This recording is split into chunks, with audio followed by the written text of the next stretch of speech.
Hello dear students, स्वागत है आप सभी का समृद्धि सोशलॉजी क्लासेस में।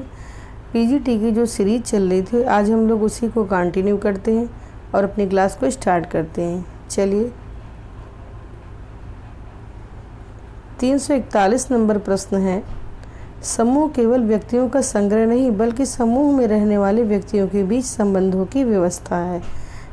ये परिभाषा है और ये परिभाषा राइट महोदय ने दी है, तो इसका जो ऑप्शन नंबर 2 है वो करेक्ट होगा।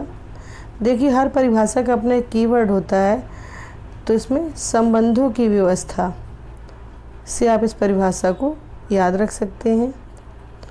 उसका 342 नंबर प्रश्न है, समूह से हमारा तात्पर्य सामाजिक व्यक्तियों के ऐसे संकलन से है जो स्पष्ट रूप से पारस्परिक संबंध स्थापित करते हैं।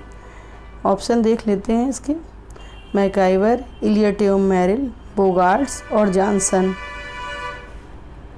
तो देखिए ये भी एक परिभाषा है जो इलियट और मेरिल ने दी है और इसका राइट आंसर मैकाइवर होगा। और इसमें पारस्परिक संबंध स्थापित करना ये इसका कीवर्ड है, इससे आप इस परिभाषा को याद रख सकते हैं। प्रश्न नंबर 343 है, जब कभी दो या दो से अधिक व्यक्ति एकत्रित होते हैं तथा एक दूसरे से प्रभावित होते हैं तो वो सामाजिक समूह का निर्माण करते हैं। ऑप्शन है इसके अकबर, निमकॉफ, बोगार्ट्स, जॉनसन और मैकाइवर। तो उसमें जो राइट आंसर होगा वो होगा ऑप्शन नंबर 1 अकबर एवं निमकॉफ। 344 नंबर प्रश्न है, समूह के लिए व्यक्तियों में परस्पर अर्थपूर्ण उत्तेजना एवं प्रत्युत्तर होना आवश्यक है।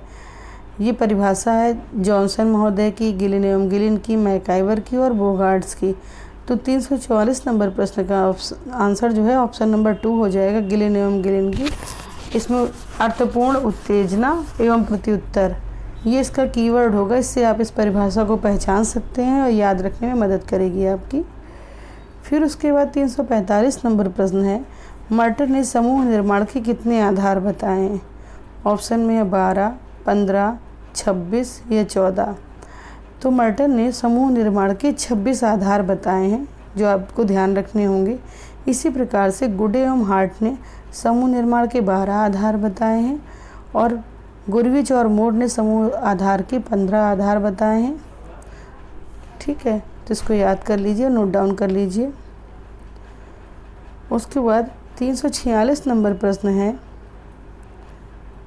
गिटलर ने समूह का निर्माण के कितने तत्व बताए हैं। 2, 3, 4, 5। तो गिटलर महोदय ने समूह निर्माण के 2 तत्व बताए हैं, एक है अंतः पक्ष और दूसरा है बाह्य पक्ष। अंतः पक्ष से हमारा तात्पर्य जिसे हम देख नहीं सकते और बाह्य पक्ष जिसे हम देखा जा सके। इसी प्रकार से मर्टर ने समूह निर्माण के 3 तत्व बताए हैं, सोरोकिन और जिमरमैन ने 4 प्रकार के तत्व बताए हैं।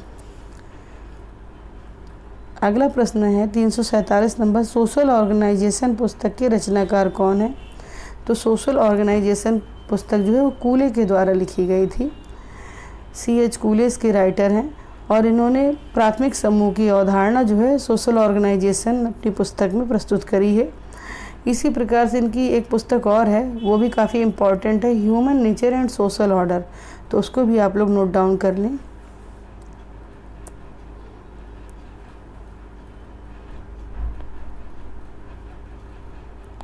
अगला प्रश्न है 348 नंबर, अंतः समूह और बाह्य समूह की अवधारणा किसने प्रस्तुत की है।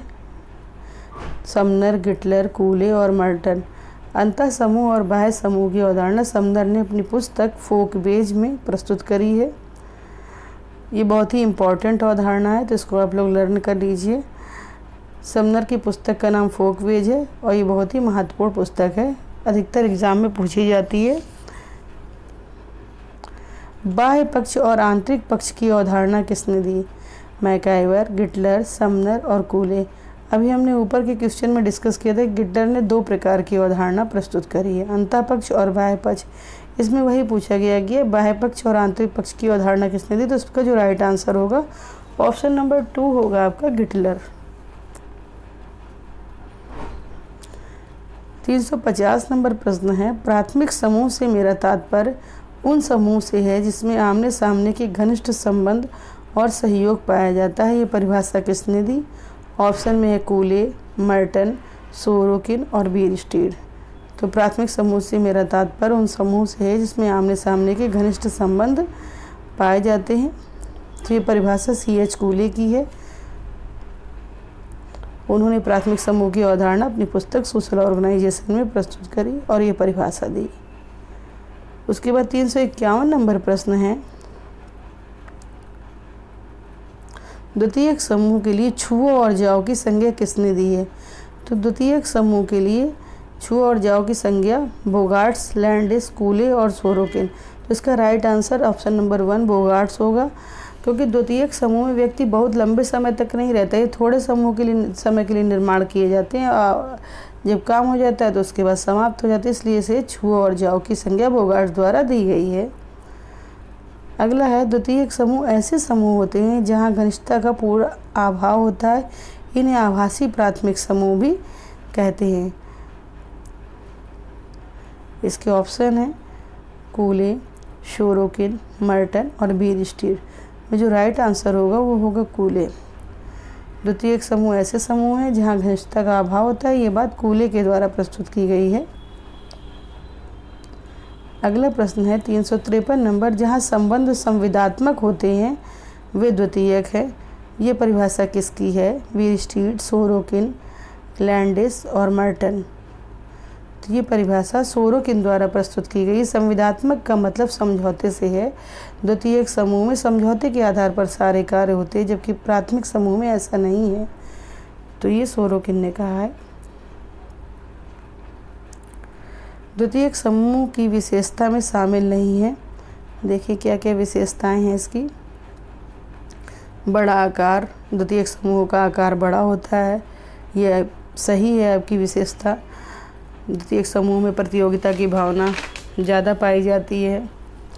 द्वितीयक समूह के जो संबंध होते हैं वह प्रत्यक्ष होते हैं और अनौपचारिक संबंध, यह आपका सही नहीं है, क्योंकि अनौपचारिक संबंध जो होते हैं वो प्राथमिक समूह की विशेषता है, द्वितीयक के संबंध औपचारिक होते हैं।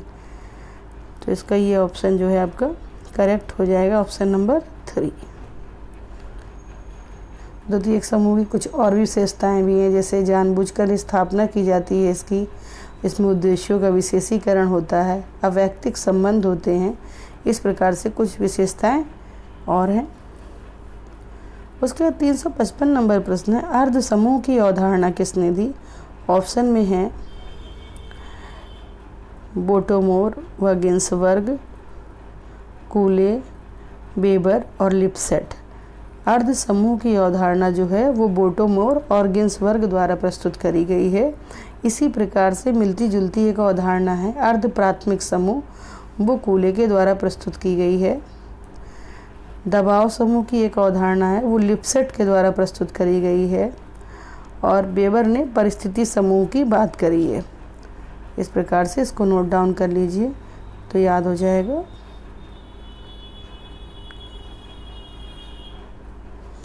उसका 356 नंबर जो प्रश्न है वो ऊपर है, तो इसको देख लेते हैं। सामाजिक समूह की विशेषता में शामिल नहीं है। तो सामाजिक समूह की विशेषता में देख लीजिए, एक से अधिक व्यक्ति। देखिए समूह का निर्माण ही होता है जब एक से अधिक व्यक्ति होते हैं, तो ये तो सामाजिक समूह की विशेषता हुई। दूसरा है समान हित व स्वार्थ, उसमें किसी व्यक्ति विशेष के हित के पर ध्यान न देकर सामूहिक हित पर ध्यान दिया जाता है, ये भी विशेषता सही है। तीसरा है पारस्परिक जागरूकता, सभी लोग जिस उद्देश्य के लिए समूह का निर्माण करते हैं उसके लिए पारस्परिक जागरूक रहते हैं। लेकिन इसमें चौथे नंबर में जो दिया है निश्चित भौगोलिक क्षेत्र, तो ये आपकी सामाजिक समूह की विशेषता ना होकर समुदाय की विशेषता है। ठीक है, तो आपका चौथे नंबर का जो ऑप्शन है ये राइट होगा 356 नंबर प्रश्न में।